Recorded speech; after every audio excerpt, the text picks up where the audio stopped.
So here are my two yellows. So this is, if you look on my palette, you can see the difference between them. The lemon yellow has just the tiniest feeling of green to it, and the gamboge is decidedly orange. The other reason why I choose these two particular yellows, there are other yellow pigments available, is that the gamboge is very transparent, whereas the lemon is more opaque. So I can choose between my two yellows. I can go more transparent, more opaque, more cool, more warm. I get lots of flexibility with these two different yellows. All right, so here we go. So what I want to do now is I'm just going to start, being a right-handed person, I'm going to just start right here on the left side of the painting and work my way to the right. And what I'm going to do is I just want to get this yellow paint moving, and I'm going to make some changes in the yellow. So when I need to reload my brush, I can pick up a little bit of warmer paint or a little bit of cooler paint. I'm not concerned at this point with creating shadows or form.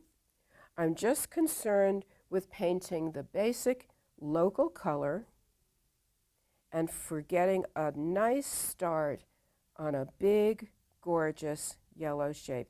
Can you see this is a little warmer right here on her shoulder? And I want to keep this yellow moving. I'm not going to take the yellow into the girls' shorts, but I am going to allow the yellow to go up into their hair, or see right here, I took it right through her hair. We'll just feather that out a little bit. And right here, I've got it going up into her hair. The girl's hair is going to be darker than their shirts, and their hair, for the most part, is going to be warm in color. And so having that yellow go up into their hair is not going to be a problem at all. And in fact, it might give me a nice base of color for their hair. I just noticed, as I painted right here, that I've got a little bit of liquid frisket. I forgot to mention that I put a little bit of liquid frisket in just a couple of places on this painting. I put a little bit of liquid frisket on the handles of this girl's bag that she's carrying for exactly the reason that I just used it. I just went right over it with the yellow. This girl is wearing some wire rim glasses, and there's a little tiny stroke of frisket over her glasses. She's got a teeny earring. There's an earring here and a little scrunchie in this girl's hair, and I just decided to use a little frisket on those areas as well, just to give me a little bit of freedom to paint over those small shapes as opposed to having to paint around them. Oh, and there's some frisket on the fence that they're standing at. Lexi, After this is dry, later on in this painting, I'm going to come back in and put some form into these shirts. These girls' legs, remember, they're going to be darker than the negative space that's surrounding them. And so I'm pretty much at this point staying within the lines so that the negative space around them stays nice and light. Let's get some blue in here now. So the blue is going to darken the burnt sienna and cool it. The paint is quite wet now, so I can move the paint around. I don't have to worry about making watermarks. This is a little bit of the mauve that I just added as well. And I'm just going to use my fan blender to push that paint a little bit. All right, let's let that dry. I can switch to a larger brush. The dark value behind her face is going to make her face look a little bit lighter. All right, here we go.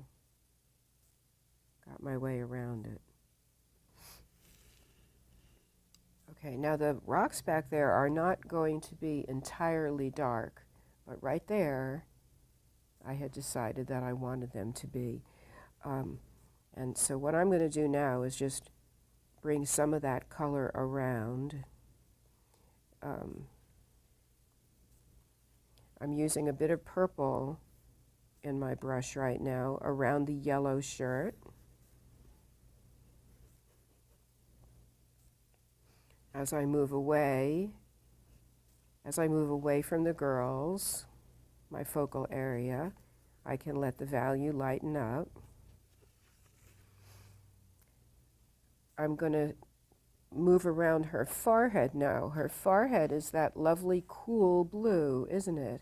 So behind her forehead, I want the dark value, and I want it dark to make it look light struck. And so I need to have a good strong dark.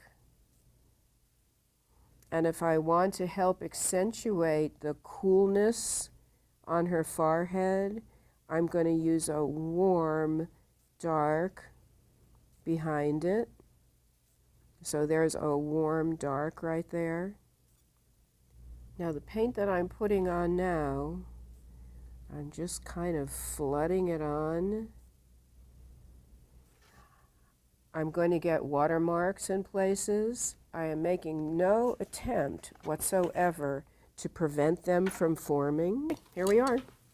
There are 3 girls, 3 photos, 1 girl from each photo combined into 1 painting.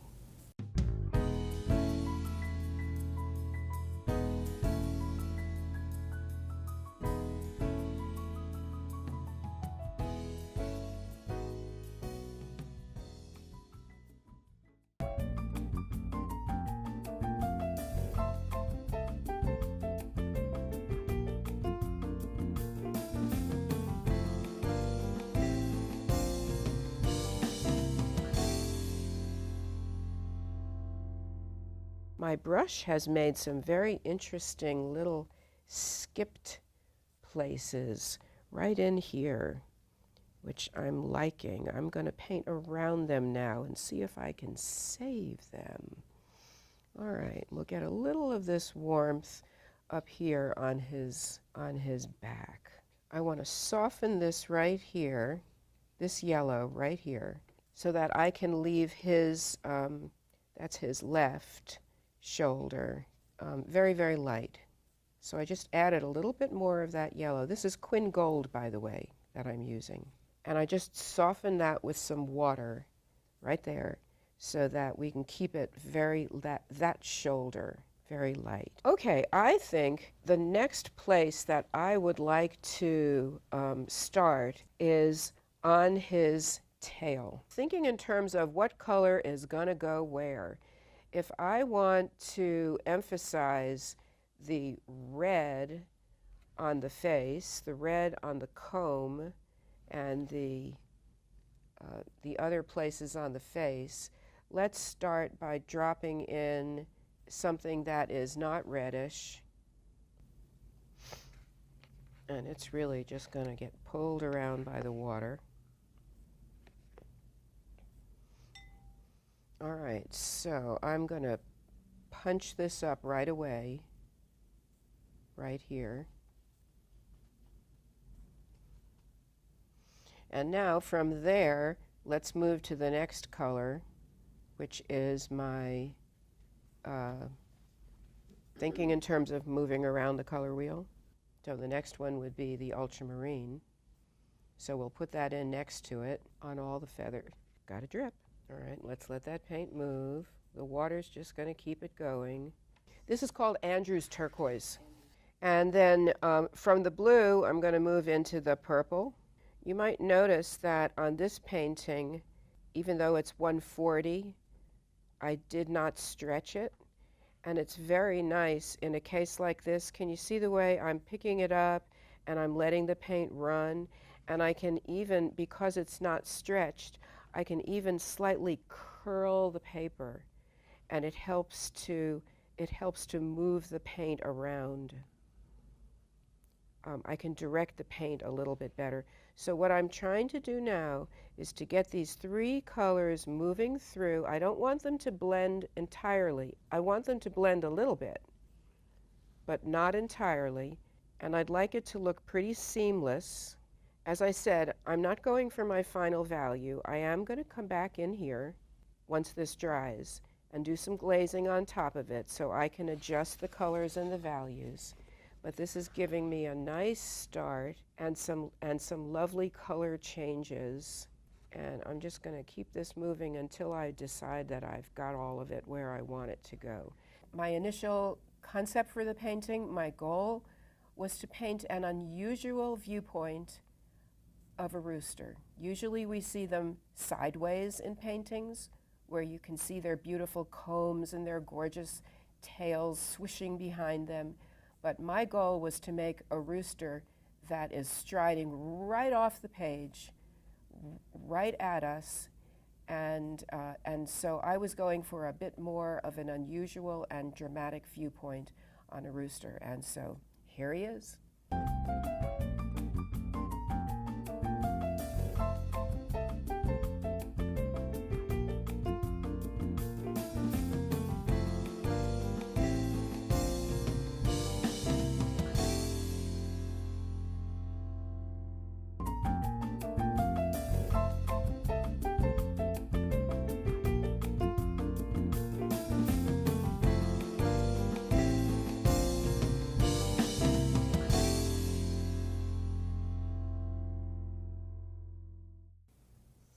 All right, now the second chair. Do I want the two chairs to be so much alike? I'm going to dip into my cad orange. Let's warm up the second chair a bit more, just so that they're not too much alike. They probably are very much alike. These chairs were probably purchased at the same time. They've been sitting out in this yard for exactly the same number of years. But let's go for a slight change in color.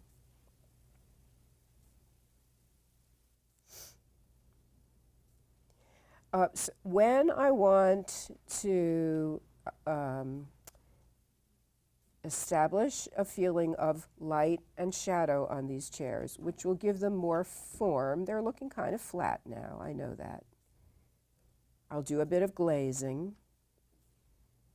And then I'm going to start coaxing the paint to move around. You'll notice that some of it's leaking, if you will, if we use that word, into the background area, and that's okay. All right, so now what I'm going to do is just let this color move around. It's very, very wet.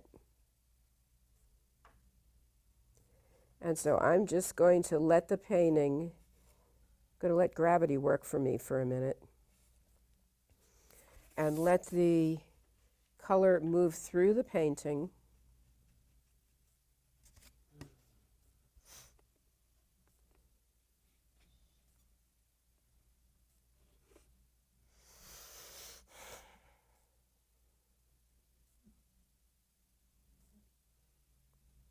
With the turquoise in the front, I really think I'm just putting a little more in the front right now, in fact. I think it's going to help to make it look like it's advancing forward. I need to make it snow. Now when I spatter on the white for the snow, where it's going over darker areas, the white is going to hold up and read just beautifully. And this is nice and opaque, so when it dries, these little snowflakes are going to remain. Spattering. So now you can see the darker spatters. So this is a bit of cerulean blue mixed with the white paint, and it's reading against the darker values down here. It's reading against the lighter values in the sunny areas on the ground. And for the sake of continuity, I'm going to put some of it up here too, so the little blue spatters are not just isolated down here. We'll do a little bit more. The trick is to stop. It's so much fun to do this that you kind of want to just keep doing it. I don't want to make this a total whiteout blizzard. And so now we have our snow scene, and I think it is indeed time to stop. So this is an example of use your imagination, make big changes, give yourself permission to make those changes, and you can end up with a painting that's quite different and hopefully quite magical.